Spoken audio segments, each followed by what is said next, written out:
Imagine living your entire life believing you're safe, only to discover you've been raised as food. Emma, Norman, and Ray thought they lived in the perfect orphanage. They had a loving mother, delicious food, and a happy family. But one night, they uncovered a secret that changed everything. Their mother was raising them as livestock for monsters. Now they have only one chance to escape, but every move they make is being watched. One mistake means death, and if they fail, every child they love will become the next meal. So let's go back to the day this nightmare truly began.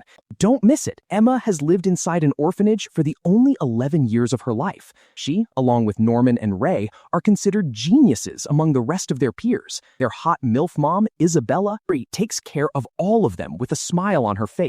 They may be eating warm meals together every single day, but as they will soon discover, this is not an ordinary orphanage. They are actually the meals being prepared. They are tested rigorously, like robots, every single week for hours. And as always, Norman, Ray, and Emma get the perfect scores. Connie thinks she definitely failed today's test, like always.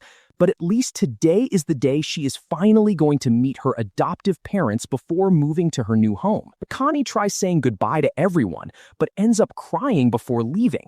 Isabella walks her to her new home and whistles the same melody she always does. After their mother leaves, Emma wants to clean the mess, but notices Connie forgot her precious bunny. She immediately rushes to figure out what to do. Ray tells her she can still make it if she runs. There's more, so Norman tags along to help. Through the darkness, they make it to the mysterious gate they have seen throughout their lives and quietly walk inside. Soon, they reach a truck. Emma looks around for Connie, then decides to check the back of the truck. But the moment she looks inside, every part of her freezes. Norman walks over and gathers the courage to look for himself.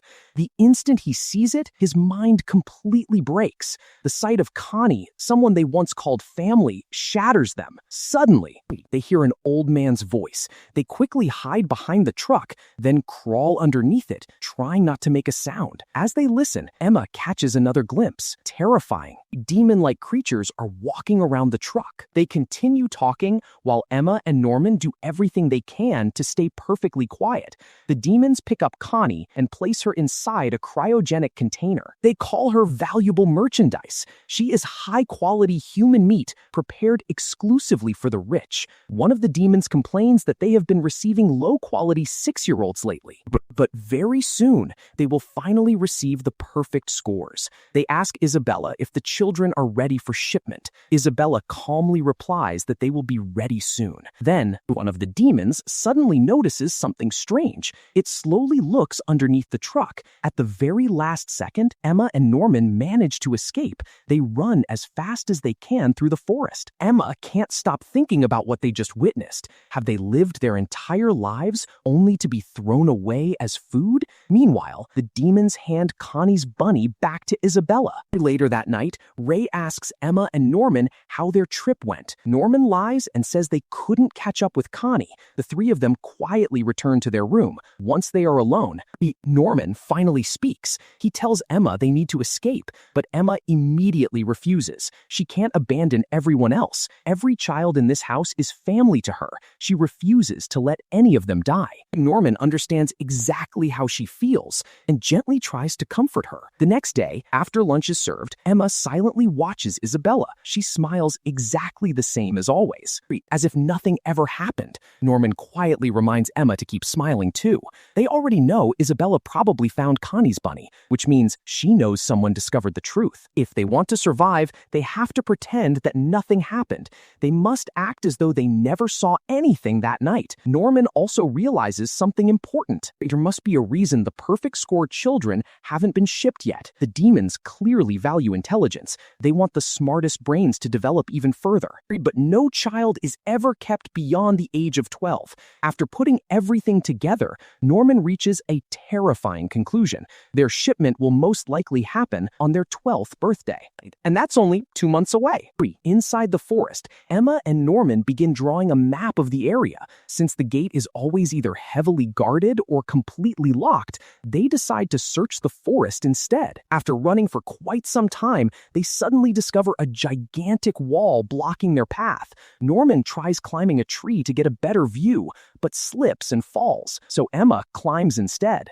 When she reaches the top, all she can see is a massive wall, nearly 3 meters thick. Beyond it, there's nothing but endless forest. The wall is completely smooth. There's no way to climb it. But with a rope, escaping might actually be possible. Suddenly, the bells ring. They rush back before Isabella has a chance to grow suspicious. As soon as they return, one of the younger children announces that Nelia is missing. Isabella calmly takes out a strange compass-like device and tells everyone she will find the missing child. She walks straight into the forest. A little while later, she returns with Nelia. Emma and Norman immediately realize something terrifying. That device lets Isabella know exactly where every child is. The entire incident wasn't just about finding Nelia. It was a warning, a demonstration to show the children that escaping is impossible. She quietly walks past them as if nothing happened. Ray watches everything unfold, but keeps his thoughts to himself. Later, Norman decides they need to find a rope. Emma worries there could be hidden cameras watching them, but Norman says he has searched everywhere and hasn't found a single one. He has been looking harder than anyone. Just then, Don calls for Norman because the clock has stopped working. While Norman fixes it, Emma stares at the wall, thinking about Connie. After repairing the clock, Norman notices Isabella staring directly at Emma. She calmly asks why Emma hasn't been as cheerful lately. For a few tense moments, nobody says a word. Then Emma forces herself to smile. She says she has simply been sad ever since Connie left. At that moment, Ray announces that dinner is ready. Norman immediately uses the opportunity to lead Emma away before Isabella asks anything else. As they walk away, Isabella suddenly asks if they went to the gate yesterday. Norman calmly answers that they were too busy playing tag to break the rules. Isabella smiles. She says that's fine, as long as they never went there. Then she walks downstairs. The moment she is gone, Emma collapses from the overwhelming stress. Norman reaches out his hand to help her up. His own hand is trembling too. Even he is terrified. Emma takes his hand, stands up, and the two silently promise themselves they will survive. As they leave, Ray quietly watches them from a distance. That night, Norman searches the house for anything that could be used as a rope. Eventually, he finds a large tablecloth. The next day, he and Emma secretly begin making a rope and hiding it. But one problem still remains: the tracking devices behind their ears. Emma wonders if Ray might know how to remove them. Norman agrees that Ray could be useful. He decides he will speak with him alone. Before he gets the chance, Ray suddenly appears. He asks what they have been talking about. Then he reveals something shocking. He has been following them ever since the night they went to the gate. He looks straight at them and demands the truth. What exactly happened at the gate? Norman and Emma stay silent. But before they can answer, Isabella notices the three of them are missing. Later, Ray listens carefully as they explain everything. He says he only believes the story because Norman is the one telling it. If Emma had said it alone, he would have dismissed it completely. They begin discussing who should escape with them. Emma immediately says she wants to save everyone, every single child. Ray instantly rejects the idea. Most of the younger children can barely run. Trying to save all of them would only slow everyone down. Not only that, they are living inside a human farm. The outside world is probably filled with demons waiting to hunt humans. According to Ray, their only realistic option is to leave the younger children behind. Emma refuses without hesitation. She will never abandon her family. She never wants to see another child end up like Connie. No matter what happens, she is saving everyone. Ray tells Norman that Emma's plan is impossible. Saving everyone will only get them all killed. Then he asks Norman a simple question: are you really going along with her ridiculous plan? Norman doesn't hesitate. He says he will never abandon Emma. She has always been the kind of person who puts everyone else before herself. Even if they are standing on a sinking ship, he will stay by her side until the very end. Because more than anything, he wants to keep seeing her smile, not cry. Norman promises he will do everything he can to keep their impossible plan afloat. It may sound insane, but compared to the world they are living in, it's the only choice he can accept. Then he asks Ray if he will join them too. Before Ray can answer, the dinner bell rings much earlier than usual. A new baby has arrived. Her name is Carol. Along with her comes a new caretaker. Her name is Corone. From now on, she will be watching over the children alongside Isabella. Norman immediately realizes this makes everything even more dangerous. Now they have to deal with two adults instead of one.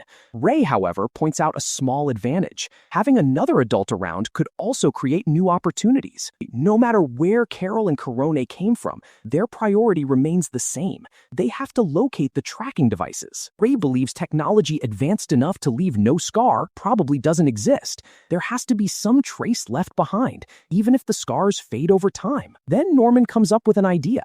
Since Carol just arrived, her scar should still be visible. Meanwhile, Corone congratulates Isabella for her incredible achievements. She calls Isabella the best mother in the entire plantation, the one who produces the highest quality meat. Isabella immediately tells her to stop flattering her.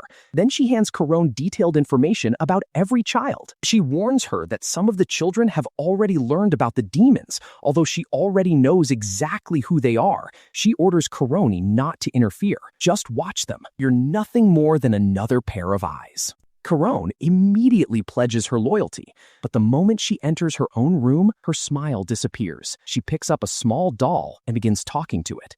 She believes this is finally her chance to achieve her dream. If she can expose the children with solid evidence, she will replace Isabella and become the new mother herself. The next day, Corone plays with all the children. She acts kind, cheerful, and harmless. But whenever she passes Norman or Ray, her eyes never stop watching them. Norman immediately notices it. They are already under suspicion.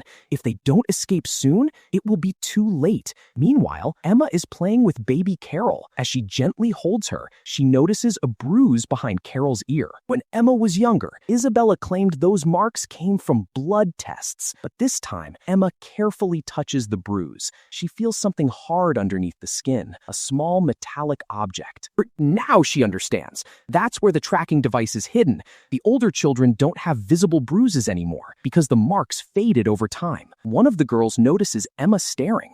She asks why she is so interested. Emma quickly laughs it off, pretending she is just curious. But deep inside, she makes herself a promise. No matter what happens, she will protect every single child here.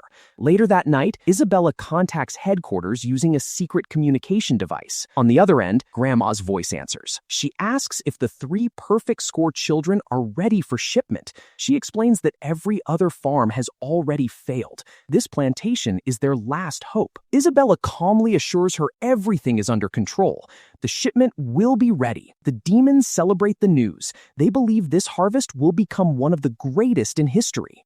While they offer their prayers, the fate of Emma, Norman, and Ray grows even darker. The next morning, Emma joins the others outside and kicks the ball across the field. Corone quietly watches everything she does. Later, Emma gathers Norman and Ray. She tells them about the device hidden behind Carol's ear. Now they are certain every child has a transmitter implanted behind their ear.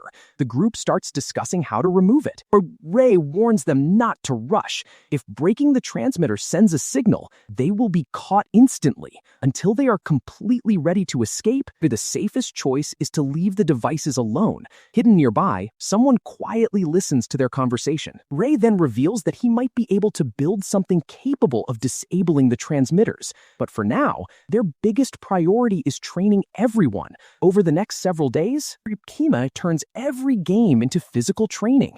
The children run farther, jump higher, and build the stamina they will need to survive outside. Meanwhile, Ray teaches them how to hide inside the forest, how to move without making noise, and how to avoid being spotted. The younger children improve little by little. Watching them from a distance, Corone smiles. She walks over and asks if she can join their game. The children happily agree. She gives them a time limit of 20 minutes. Then the game begins. The moment she starts running, one is stunned. She is unbelievably fast. She chases the children through the forest with incredible speed, leaping over obstacles as if she is superhuman. One by one, she catches almost every child. Soon, only Emma and two younger kids remain.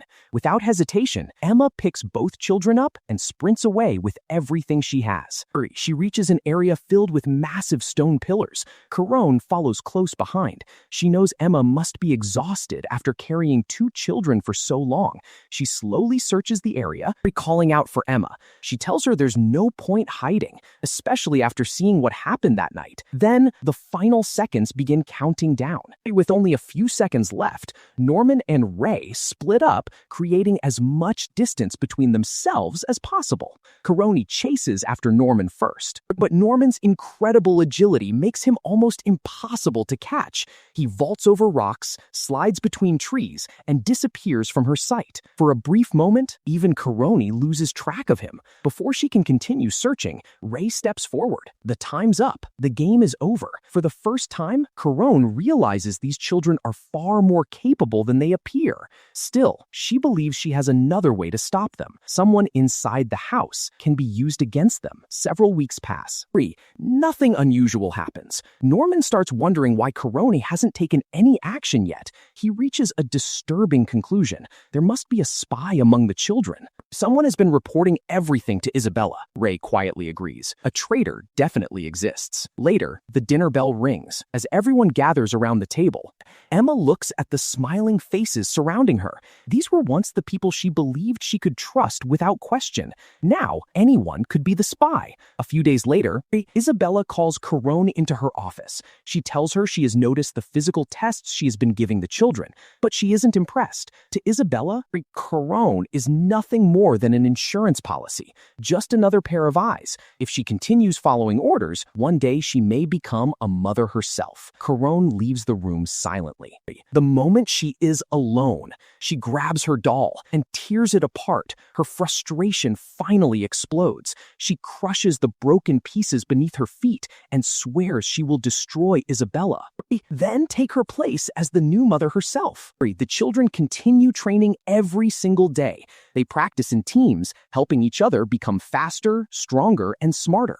After another session, Norman asks Ray about the device he has been building.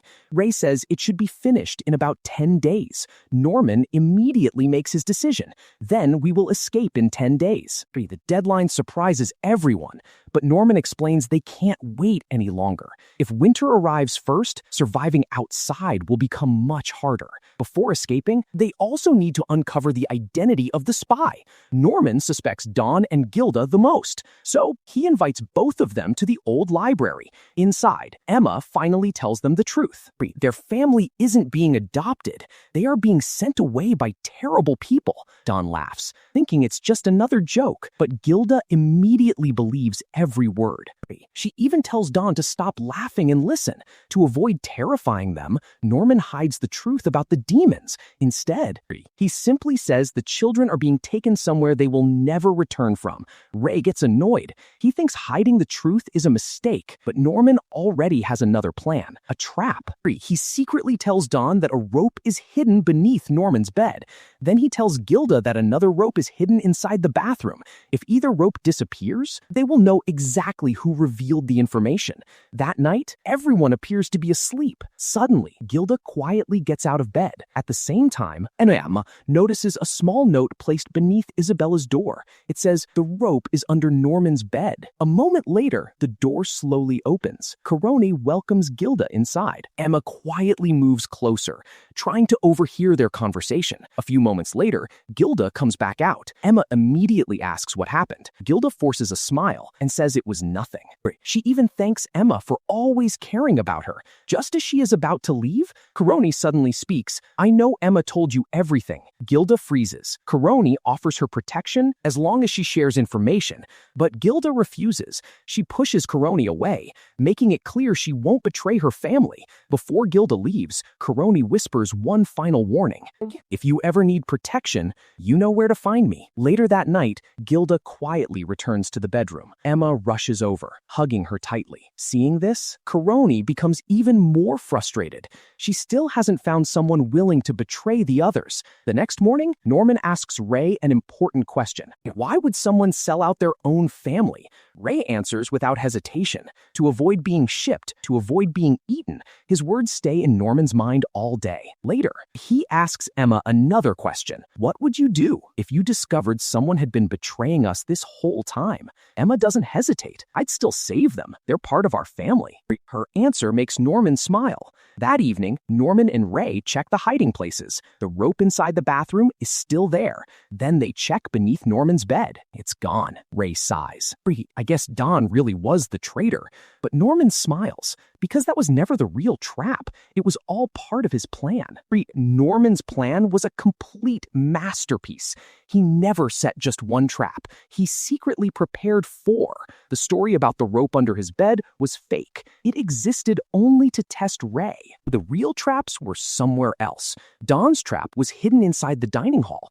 Gilda's trap was hidden inside the library. Neither of them ever knew anything about the rope beneath Norman's bed. So if that rope disappeared, only one person could have revealed its location, Ray. Realizing he would been exposed, Ray simply laughs. He is impressed. He never expected Norman to figure it out. Then, he finally tells the truth. He has been Mother's spy ever since he first arrived at the orphanage.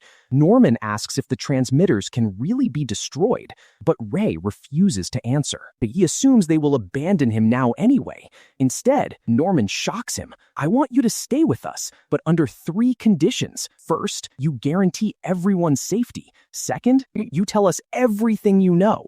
And third, you stop working for Mother and become our double agent. Ray can't understand why Norman still wants him around after everything he has done. Norman smiles. It's because of Emma. She taught me what family really means. Still, one question remains. If you're really Mother's spy, why did you leave Connie's bunny behind? Why have you been helping us all this time? Ray finally reveals the answer. Becoming Mother's spy was Hayes' own decision. Everything was part of Hayes' escape plan. Ray made a deal with Mother years ago. As long as he continued helping her, she would delay his shipment until he turned 12. In return, she also brought him supplies from outside the farm. But Ray wasn't collecting those items for fun. He secretly used them to build a device capable of neutralizing the transmitters. This entire time, he has been preparing for HIS' own escape. Everything he did, even sending Emma and Norman to the gate the night Connie left, was meant to save them. Then Ray reveals one final condition. He will give Norman everything. Every piece of information. He will even betray Mother. But when the day of the escape finally comes, Norman must abandon the younger children, no matter how much they have improved. Ray still sees them as dead weight. If Norman refuses, then they might as well all die together. After a long silence, Norman reluctantly agrees. But deep inside, he knows this isn't the answer. Later, Ray confidently walks away. Everything seems to have gone exactly as he planned. Meanwhile, Norman keeps replaying the conversation in his head. Then, suddenly, he realizes something. He made a mistake. That very night, Ray secretly meets Isabella. He lies to her, claiming that Coroni has been making selfish moves behind her back. Isabella doesn't seem worried. She calmly says Coroni is nothing more than an insurance policy, just a useless watchdog who failed to stop Emma and Norman from discovering the truth. Ray reminds Isabella that he has been spying on his best friends this entire time and keeping an eye on Corona as well. So she should keep her promise. Isabella quietly agrees. She tells Ray he will receive everything he asked for. Inside the tunnel, Norman imagines everyone finally escaping together. The children keep running, following him through the darkness. For a brief moment, it feels like freedom is finally within reach. But then he turns around. One by one, the children begin falling behind. Their smiles disappear. Their bodies collapse to the ground. Even Emma falls with the others. The vision disappears. Norman immediately realizes the terrible truth. Trying to save everyone may cost them everything. Still, he refuses to give up. No matter how impossible it seems, he will find another way. The following day, everyone continues acting as though nothing has changed. Emma keeps training the younger children. Norman continues preparing for the escape, and Ray keeps feeding Mother false information while secretly working as their double agent. The countdown has already begun. Only a few days remain before their planned escape. Every move they make could decide whether they live or become the next shipment. Meanwhile, Isabella quietly watches over the children with her usual gentle smile. But behind that smile, she already knows far more than they realize. She patiently waits for them to make their move, because the moment they do, she will be ready. Inside the house, the children laugh together. They eat together. They play together.